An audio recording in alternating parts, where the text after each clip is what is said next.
후유장애는 그 보험 약관에서 정한 이제 후유장애 상태가 되었을 때 지급하는 방식의 이제 보험금인데, 이 장애 판정 자체가 우리가 이제 청구를 해야 되는 그런 내용으로 장애 진단이 발급되어야 됩니다. 예를 들어서 뭐 다른 국가장애라든지 뭐 자동차 사고건에 대한 뭐 그런 장애라든지 뭐 장애 평가 방식이 이제 각각 다른데, 뭐 그런 식으로 평가된 그 장애는 이제 우리 개인보험에서 이렇게 상해나 뭐 재해, 뭐 질병 후유장애 이런 데서는 이제 일치하지 않을 수가 있기 때문에 우리가 이제 진행해야 되는, 청구해야 되는 그 내용에 맞는 장애를 이제 받아야 됩니다. 그리고 장애는 그 아주 오래전부터 이제 보험 사기가 굉장히 많이 있었고, 또 보험금 자체도 좀 일반적인 보험금에 비해서 좀 크기 때문에 제가 봤을 때는 뭐 아주 제일 까다롭게 심사하는 그런 보험금입니다. 뭐 이제 뭐 그 시기나 뭐 테마에 따라서 뭐 이제 어떤 것들이 뭐 1순위로 이건 무조건 봐야 된다 뭐 이런 것들은 보험사의 이제 지침이나 정책으로 좀 달라질 수 있는 거지만, 평균적으로 봤을 때 장애만큼 이렇게 까다롭게 심사하는 보험금은 흔치는 않습니다. 그리고 이 장애에 대해서도 그 의사 선생님이 이렇게 이제 장애 판정을 내려줬어도 이 의학적 견해 같은 게 이제 달라지거나 뭐 그 장애 상태가 이제 이거는 아니다 이렇게 이제 볼 수 있는 그런 뭐 반대의 의학적 견해나 이런 것들이 많이 나타날 수 있어서 분쟁이 그동안 많이 이제 발생을 했고요. 뭐 장애 상태를 아예 이제 불인정한다든지 이 지급률 자체를 큰 폭으로 삭감하는, 예를 들어서 뭐 이런 장애에서는 이제 흔치는 않지만, 예를 들어서 뭐 기여도를 50% 적용한다 그러면은 뭐 지급률이 50%로 떨어지겠죠. 거기다가 한시장애를 적용한다 그러면은 5분의 1만 되기 때문에 그 한시장애도 뭐 예를 들어서 뭐 3년 한시장애다 이러면은 아예 인정이 안 되는 거고, 뭐 5년 이상의 한시장애다 그러면은 이제 20%만 적용이 되기 때문에 이 장애 지급률이 10%가 돼버리는 겁니다. 그 두 가지 부분만 적용을 해도. 또 그거에 또 다른 여러 가지 이제 이런 것들, 이 장애 지급률 자체를 100%짜리를 깎는다든지 뭐 이런 식으로 또 진행이 되면은 엄청난 폭의 이제 장애율이 삭감이 됩니다. 뭐 인정을 하더라도. 그리고 뭐 한시장에 아까 말씀드렸듯이 뭐 5년 미만으로 나온다 그러면은 이제 이 개인보험에서는 아예 이제 보상이 안 되는 거죠.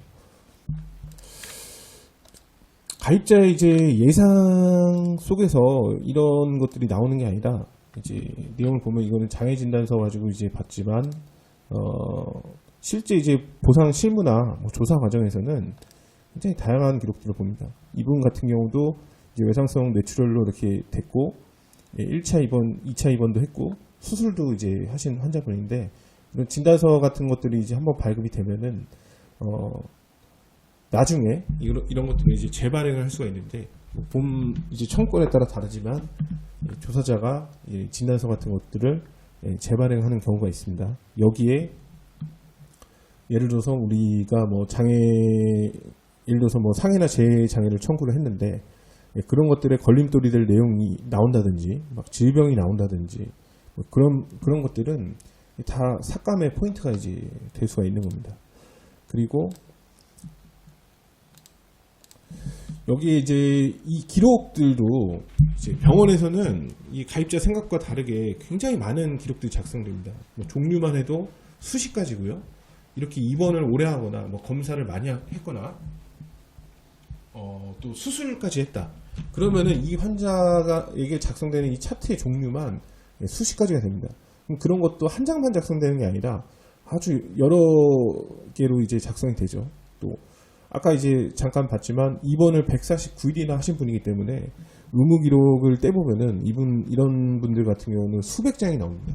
그럼 그런 수백 장의 이제 의무 기록에서 이제 뭐 장애율 삭감이나 뭐 지급 거절을 할 수 있는 그런 내용들을 이제 찾아내게 되는데, 여기도 보면은 쓰러진 채 발견돼서 응급실 내원했다. 뭐 브레인 CT 결과상 이제 어큐트 SDH, 이거는 이제 경막하 출혈입니다. 급성 경막하 출혈로 이제 진단이 됐다.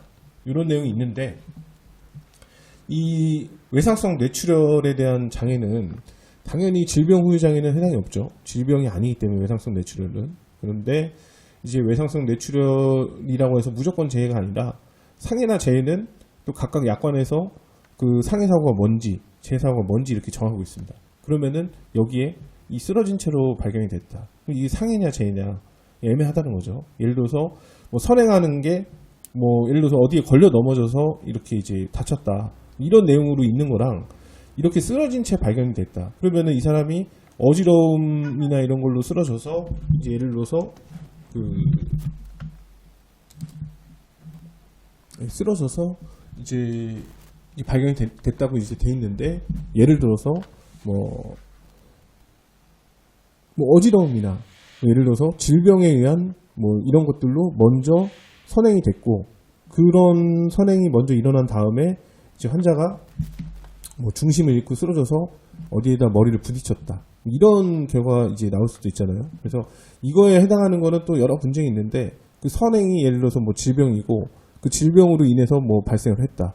그래서 뭐 이런 케이스마다 이런 것들이 좀 다르게 됩니다. 그래서 이런 케이스 중에 지금 이거는 경막하출혈이라서 외상에 이제 굉장히 가까운 이런 뇌출혈이라고 볼 수 있지만 이 뇌출혈도 종류가 되게 다양하게 있고 예를 들어서 넘어진 상태로 발견이 됐고 머리에 외상의 흔적이 분명히 있는데도 예를 들어서 뇌 심부에서 뇌출혈이 일어났고 뭐 거기에 이제 예를 들어서 동맥류 파열로 볼 수 있는 소견이 있었다. 그러면은 이건 질병에 의한 뇌출혈이죠. 물론 질병으로 해서 쓰러진 거는 맞지만 그게 외상에 의해서 발생한 게 아니라 질병에 의해서 이제 발생한 걸로 볼 수가 있죠.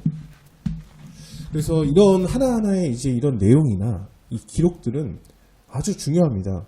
그리고 반드시 뭐 가입자한테 이제 유리하게만 작용하는 게 아니라 불리하게 작용할 수도 있죠. 그래서 여기도 뭐 이런 내용들 중에서 이런 거는 불리한 거고 이런 거는 좀 유리하다고 볼 수 있죠. 그리고 요 밑에 외상력이라는 이 단어인데 트라우마 히스토리입니다. 여기에 yes 이렇게 체크되어 있는 거는 물론 이제 이거 하나가 있다고 해서 무조건 상해나 재해가 입증이 된다 이런 건 아니죠. 뭐 병원에 옮겨진 의사 선생님 옮겨진 환자의 이 사고 내용이나 뭐 이런 것들을 의사 선생님이 다 본 게 아니기 때문에 환자 상태에 대해서 뭐 평가하고 판단하는 거기 때문에 그래서 이런 내용은 이 히스토리가 예스로 된 게 뭐 환자 측에서 그렇게 얘기를 해서 예스로 된 건지 아니면 의사 판단에 의해서 예스로 된 건지는 또 그거는 검증을 해봐야 되는 거지만 노로 돼 있는 것보다는 당연히 예스로 돼 있는 게 유리한 거죠.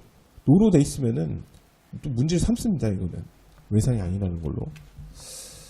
그리고 이렇게 또 수술 기록 같은 것도 이렇게 있는데 뭐 수술을 안 하는 경우도 있습니다. 외상성 뇌출혈로. 그런데 수술을 이렇게 하고 장기간에 입원을 하는 것들은 뭐 그렇게 이제 치료를 하고 난 후에도 이제 환자한테 이제 심각한 후유장애가 남았다. 이런 것들은 당연히 이제 유리한 증거가 될 수가 있겠죠. 그렇지 않은 것보다는. 근데 막 이런 것들이 뭐 수술했다고 해서 뭐 엄청나게 유리하다. 뭐 장기 입원했기 때문에 엄청나게 유리하다. 이런 건 전혀 아니고요.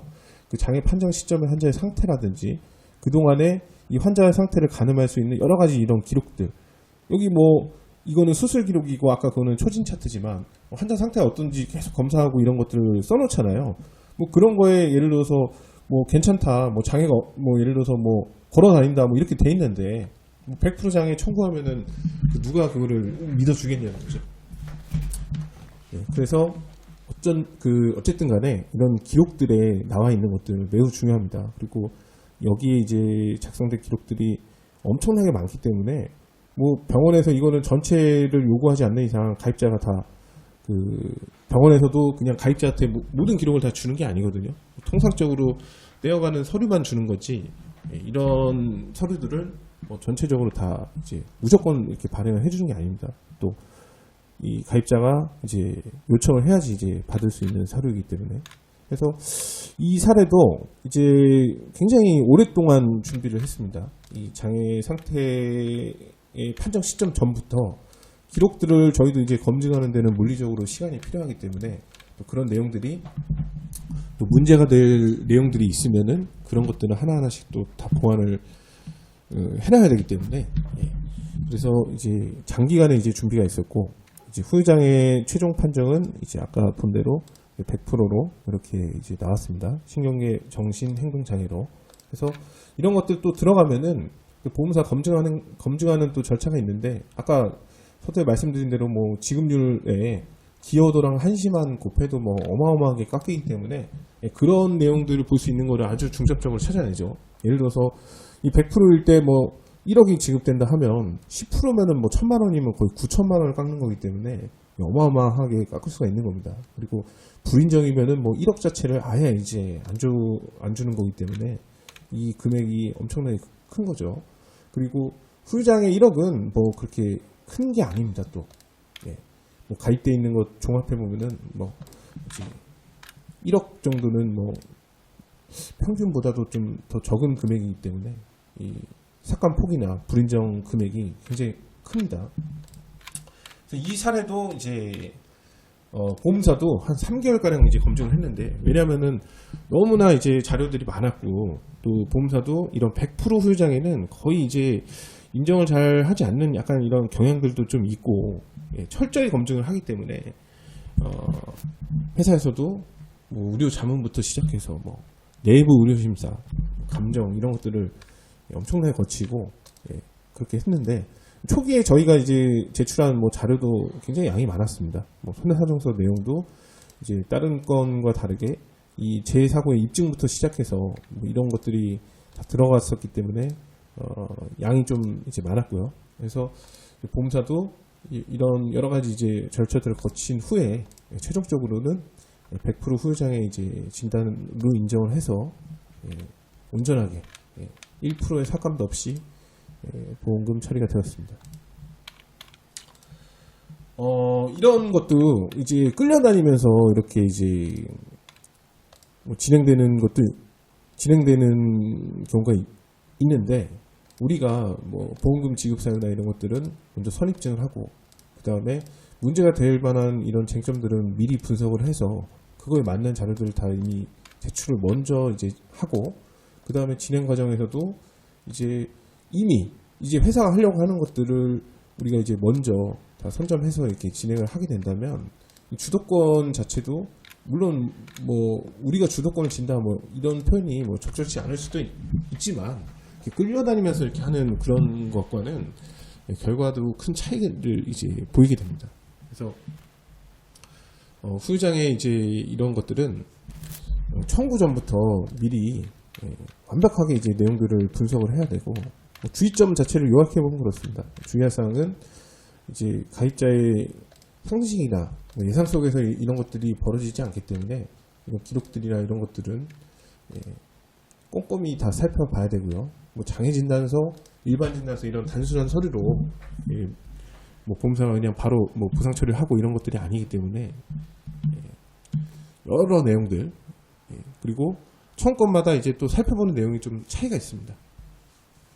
그렇기 때문에 그런 내용들도 먼저 다 꼼꼼히 확인을 하고, 또 보상 실무적으로 따지는 뭐 약관에 이제 뭐 그런 내용이 어디 있느냐 이렇게 뭐 따지게 되는데, 실질적으로 약관에 없어도 엄청나게 많은 내용들을 다루고 따지고 있죠. 지금 뭐 후유장애뿐만이 아니라 뭐 다른 보험금도 마찬가지인데, 그런 현실 속에서 물론 약관 규정을 주장할 필요가 없다, 뭐 아무 효력이 없다 이런 내용이 아니라, 그런 것들을 따지고 있는 상황에서 그거에 맞춰서 먼저 우리한테 유리한 내용들이 증명이 된다면, 약관 규정에 없는 거 아니냐 이러면서 어차피 따질 건데, 없어도 규정이 없어도 보험사 어차피 따질 건데 뭐 그런 내용 말한다고 해가지고 뭐 안 따지는 것도 아니기 때문에, 그런 식의 대응이나 이런 거는 별로 실무적으로 봤을 때는 효과가 없습니다. 그래서 맞춰서 뭐 보험사가 하는 게 정당하다고 이렇게 옹호하는 게 아니라, 그거에 어차피 따질 거고 어차피 할 거면 그에 맞게 우리가 먼저 이제 유리하게 준비를 하는 게 더 좋은 방법이라는 말씀을 드리는 겁니다. 이상 마치겠습니다. 네, 감사합니다.